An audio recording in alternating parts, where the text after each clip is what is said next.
O Código Penal, a legislação penal hoje não satisfaz os interesses da sociedade. Isso precisa ser modificado. É preciso que a justiça se modernize, é preciso que a justiça chegue mais próxima da população. Acho que esse é o grande desafio de quem trabalha com justiça, é o nosso desafio. Nós vamos ter que correr atrás do prejuízo. Temos ainda um tempo para chegar a esses grandes eventos e todos nós teremos que nos adaptar, teremos que nos modernizar para que o Brasil possa fazer um papel muito bonito aí para o mundo, seja na Olimpíada, seja na Copa do Mundo, seja na Rio+20.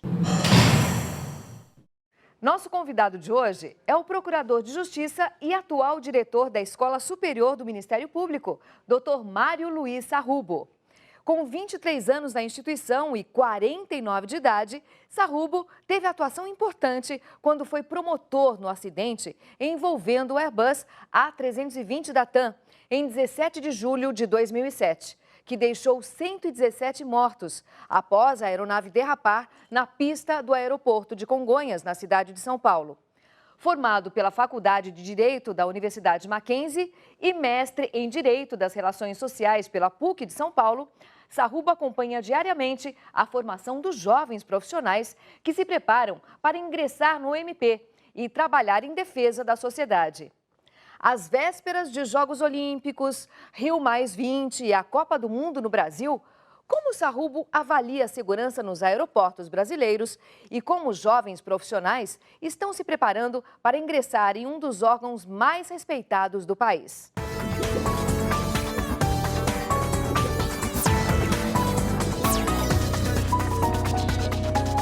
Doutor Mário Sarrubo, bem-vindo ao Cartão de Visita, um prazer tê-lo aqui com a gente. Eu quero saber se o Brasil está preparado para todos esses eventos esportivos que estão por vir. O Brasil terá muitas dificuldades, na minha opinião, com esses grandes eventos. Nós ainda não estamos preparados para eventos da magnitude de uma Copa do Mundo, de Olimpíada. Acho que temos problemas nas nossas fronteiras, em nossos aeroportos. A nossa justiça ainda é um tanto quanto lenta para atender a demanda que que surgirá em função desses grandes eventos.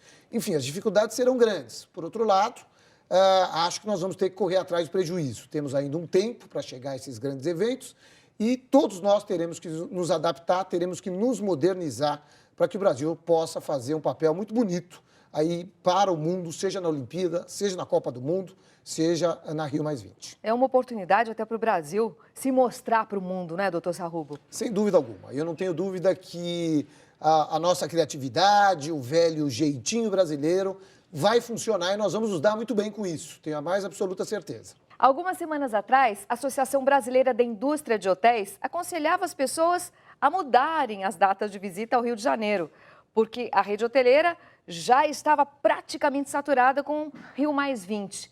Isso não mostra um pouco de despreparo do Brasil para receber grandes eventos como esse, doutor? Sem dúvida alguma, né? A nossa rede hoteleira ainda é precária, ela não atende a demanda, não é? Todos os serviços, os aeroportos ainda são muito precários, não são grandes o suficiente para atender todas as pessoas que vão chegar. Essa dificuldade que nós sentimos nas férias de verão, nas férias de julho, os turistas com toda certeza sentirão aqui no Brasil. Mas eu insisto, eu acho que é a oportunidade que nós temos para melhorar e o mais importante, acho que esses eventos têm que deixar um legado de conforto e de modernidade para a nossa população. Já que o senhor citou o acidente no aeroporto de Congonhas, o que o senhor acha da situação dos aeroportos, principalmente de Congonhas? Melhorou, na sua opinião?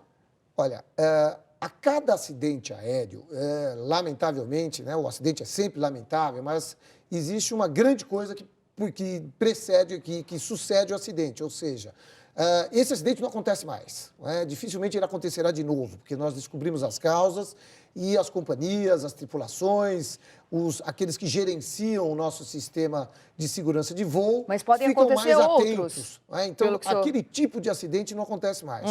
Outros sempre é possível, nós não podemos fugir disso. De todo modo, hoje nós temos uma aviação, quero crer, segura aqui no Brasil. Acho que o aeroporto de Congonhas é seguro. Acho, contudo, que a demanda é ainda muito grande. Acho que nós teríamos que diminuir o número de voos, diminuir a movimentação para que ele se tornasse um aeroporto de centro de cidade, para atender de uma forma mais restrita, somente a aviação executiva ou voos mais curtos. Ele não pode ser o grande centro de aviação do Brasil, como é ainda hoje. O senhor acha, então, que ainda há um volume muito grande no aeroporto de Congonhas, por exemplo? Não tenho dúvida, é muito grande. Veja, quando você tem uma demanda muito grande, a chance de acontecer algum tipo de acidente aumenta o percentual. Não é? E, não obstante, nós hoje tenhamos atendido a todas as regras de aviação, de segurança, o Brasil está realmente atendendo a todas as regras internacionais, é fato que é um aeroporto central, é fato que é um aeroporto que não tem uma área de escape que nos dá aquela segurança. Nas conversas que nós temos com vários pilotos que conhecemos aí, eles transmitem ainda essa sensação de insegurança. É aquela velha história, Congonhas continua sendo um porta-aviões para se pousar. Não é? No entanto, é seguro. Acho que toda a população, eu mesmo viajo sempre por Congonhas, não há o menor problema, mas acho que temos que tomar cuidado, acho que temos que impor algum tipo de limite ao aeroporto de Congonhas. Eu tive a oportunidade de entrevistá-lo antes e o senhor comentou que foi uma vítima também daquele acidente. Sem dúvida. Por quê?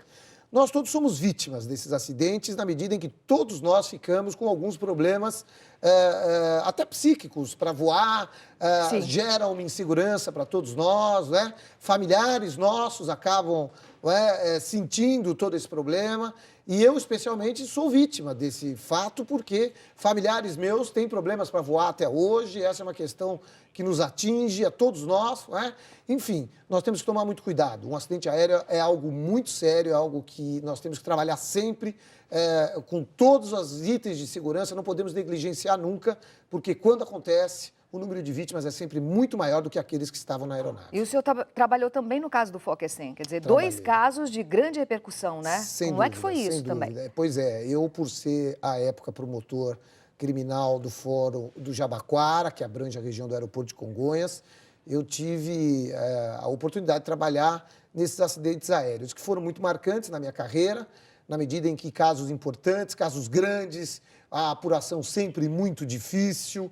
Em 1996, tínhamos uma dificuldade muito grande de conseguir os dados técnicos por intermédio da aeronáutica, havia uma resistência, vivíamos ainda uma época, o fim da ditadura militar, ainda estava muito recente, e os coronéis da aeronáutica tinham uma certa resistência em ceder as informações para a justiça, tanto que tivemos que ir a Brasília, ao Superior Tribunal de Justiça, e só conseguimos as informações através de mandado de segurança.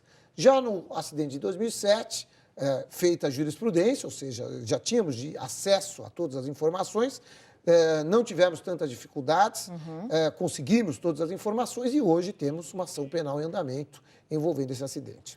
Bom, e agora, doutor Mário, tem um projeto de lei que pode tornar secretas investigações de acidentes aéreos conduzidos pelo Centro de Investigação e Prevenção de Acidentes, o CENIPA.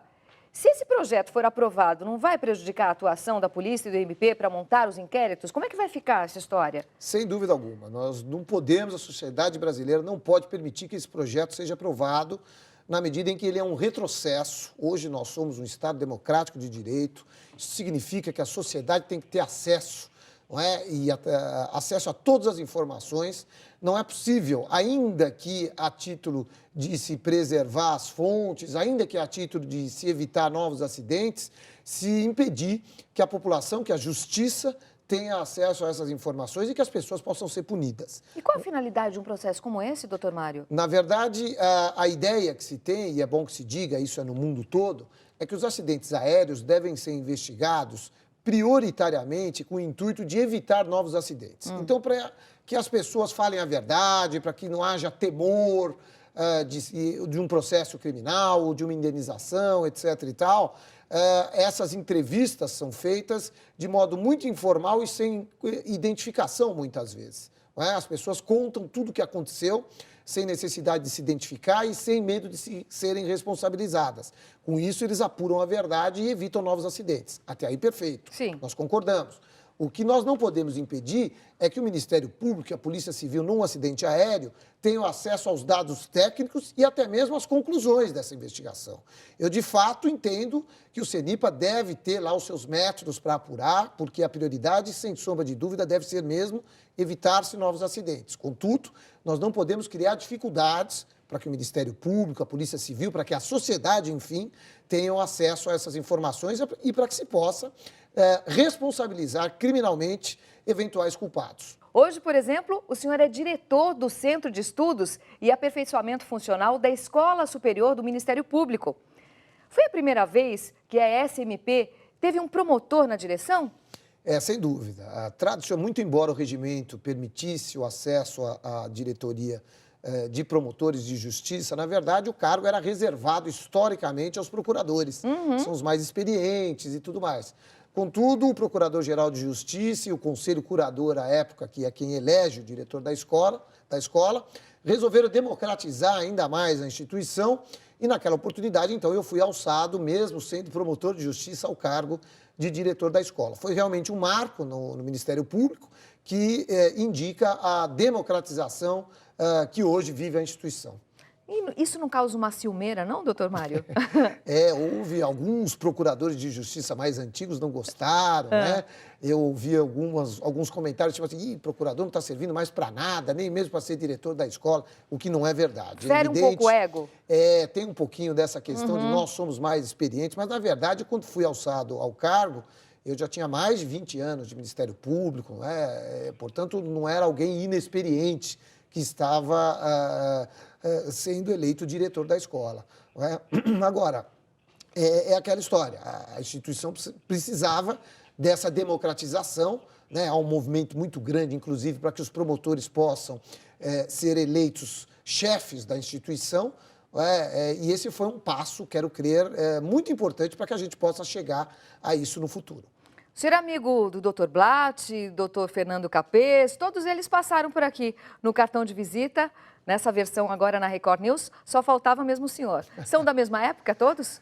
O Capês da mesma época, o Blatt um pouco mais novo, mas grandes promotores de justiça, né? O Capês hoje deputado, o procurador também, procurador de justiça, e com atuações, pode-se dizer, de ponta, né? Que enfrentaram casos grandes, enfrentaram inimigos poderosos e levaram o nome do Ministério Público às alturas, engrandeceram o nome da instituição e defenderam muito bem a nossa sociedade. Doutor Sérgio Turra Sobrani também? Grande amigo pessoal. Falta a entrevista dele aqui no cartão de visita, versão Record News. Vamos trazê-lo, deixa comigo, eu me comprometo a trazê-lo.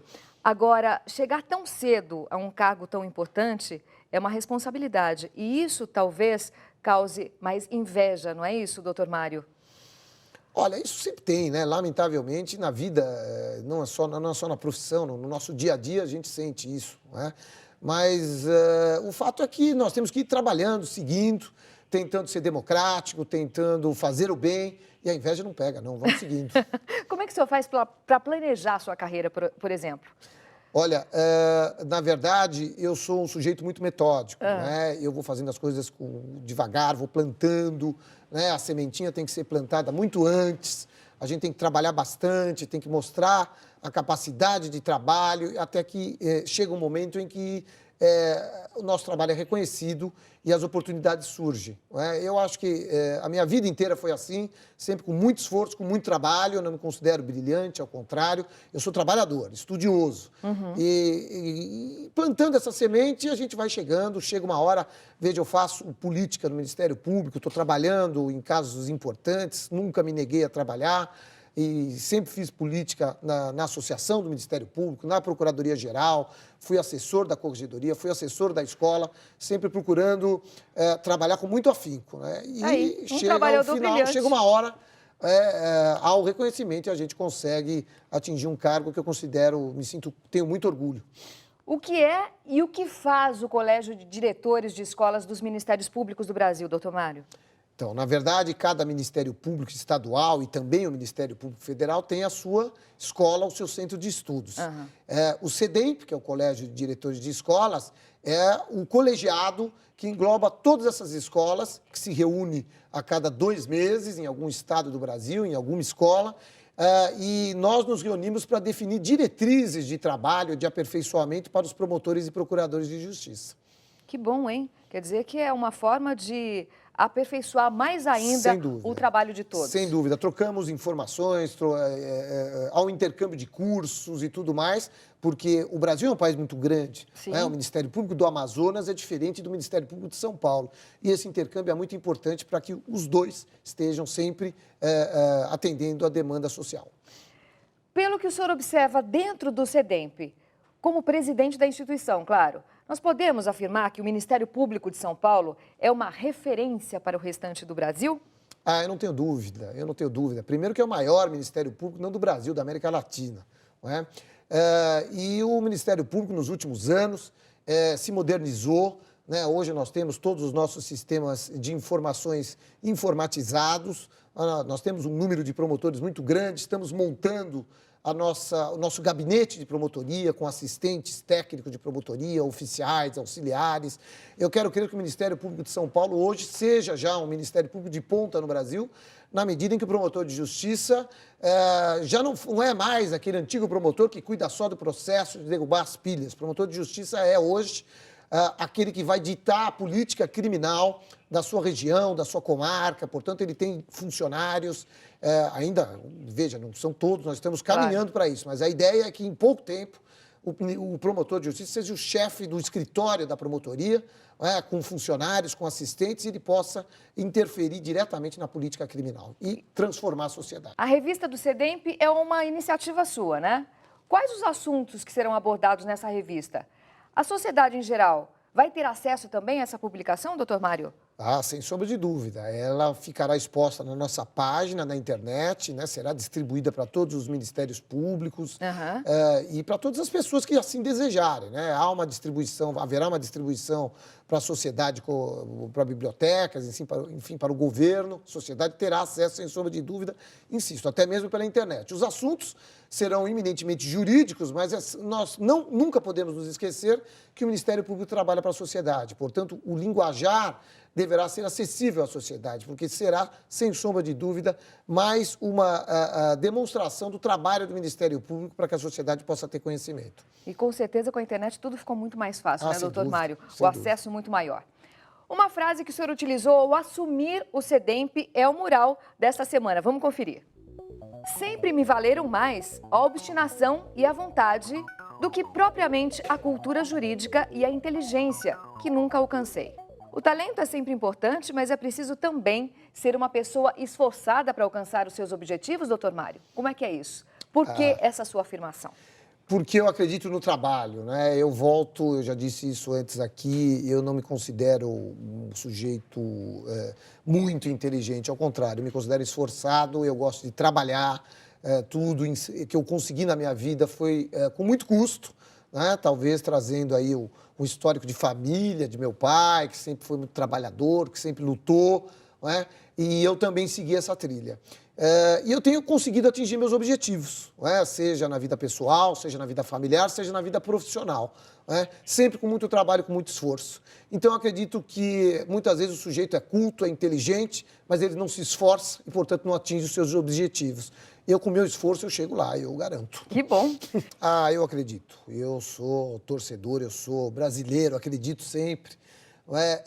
É claro que nós estamos trabalhando para isso, é claro que ainda estamos a uma certa distância de atingirmos aquilo que o brasileiro merece, que é uma sociedade igualitária, justa e principalmente na justiça. Né?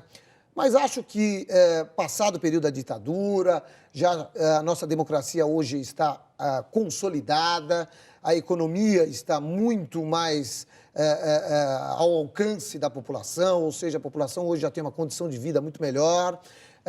É preciso que a justiça se modernize, é preciso que a justiça chegue mais próxima da população. Acho que esse é o grande desafio de quem trabalha com justiça, é o nosso desafio.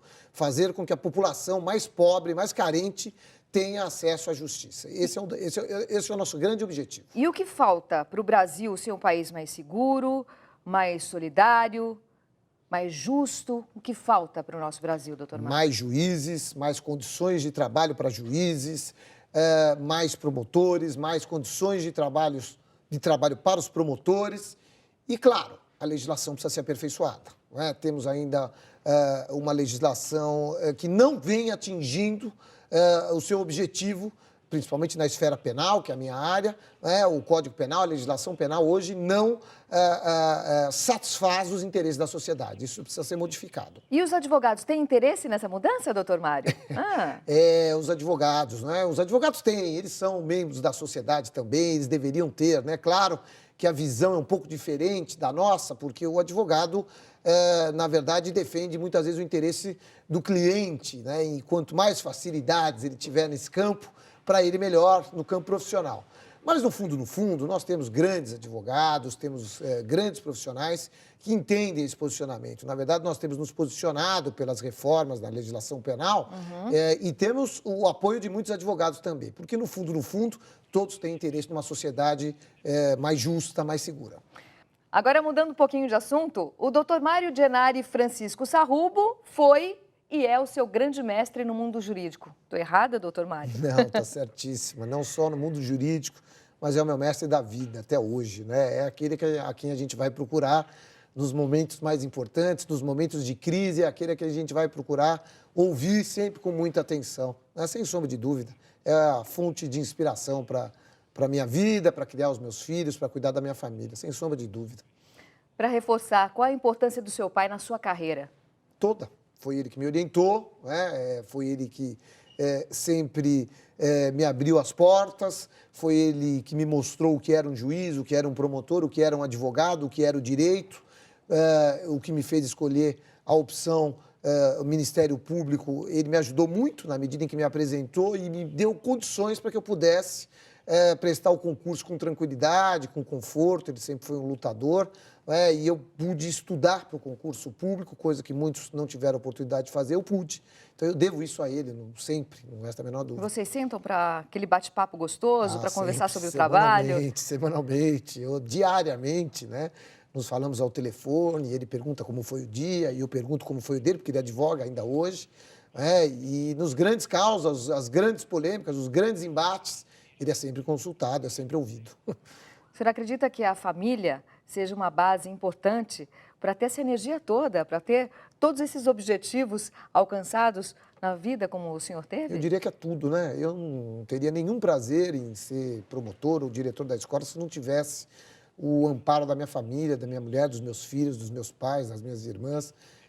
Na verdade, eles são a base, a estrutura para que a gente possa seguir caminhando e enfrentar todas as dificuldades. Não resta a menor dúvida. O senhor tem vontade que os seus filhos, Luiz Felipe e Pedro Henrique, sigam a carreira jurídica? Nossa, seria um sonho. Eles têm que fazer o que eles gostam, né? Claro. Mas se vierem, eu vou estar realizado, não resta a menor dúvida. Hoje eles têm quantos anos?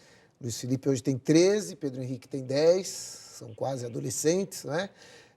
Luiz Felipe pende um pouco para engenharia, gosta de mexer, montar, desmontar, sempre monta, desmonta a bicicleta. Pedro Henrique, me parece, pode seguir para o caminho do direito. Vamos ver. E o que move o senhor na sua carreira? O que move é a busca daquilo que nós falamos há pouco. Não é? O que move, o que ainda me traz vontade de trabalhar, de me dedicar, é buscar uma sociedade mais justa para que meus filhos amanhã possam desfrutar dessa sociedade. Justa, livre, solidária, democrática. É isso. Acho que a gente tem que trabalhar por eles. E eu quero saber agora, doutor Mário, para quem o senhor entrega o seu cartão de visita? Meu cartão de visita é para o meu velho pai, o velho Gennari, claro, né? Foi a fonte inspiradora, ele é sempre o primeiro a receber o cartão, ele e minha mãe também, né? Sem sombra de dúvida. São aqueles que me guiaram a vida inteira e que ainda hoje dão o tom da minha trajetória. Um homem preocupado e empenhado na formação de um Brasil mais justo e igualitário. Um promotor que precisou de tratamento após atuar nas maiores tragédias aéreas do país, quando homens e mulheres morreram em voos que seriam normais, caso não tivéssemos administradores nem tão preocupados com a vida humana e com o setor aéreo brasileiro.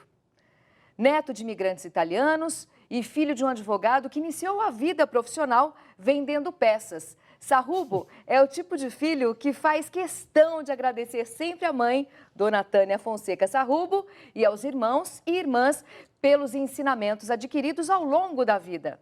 Um procurador de justiça cada vez mais preocupado com os valores e com a importância da família. Família esta que se orgulha e faz questão de manter ao lado da esposa Simone, com quem está há 25 anos e com os seus 2 maiores patrimônios, os filhos Luiz Felipe e Pedro Henrique, que servem como norte na vida deste homem que se preocupa tanto com esta sociedade confusa. É para o Dr. Mário Luiz Sarrubo que eu entrego o meu cartão de visita. Record News, jornalismo 24 horas de plantão.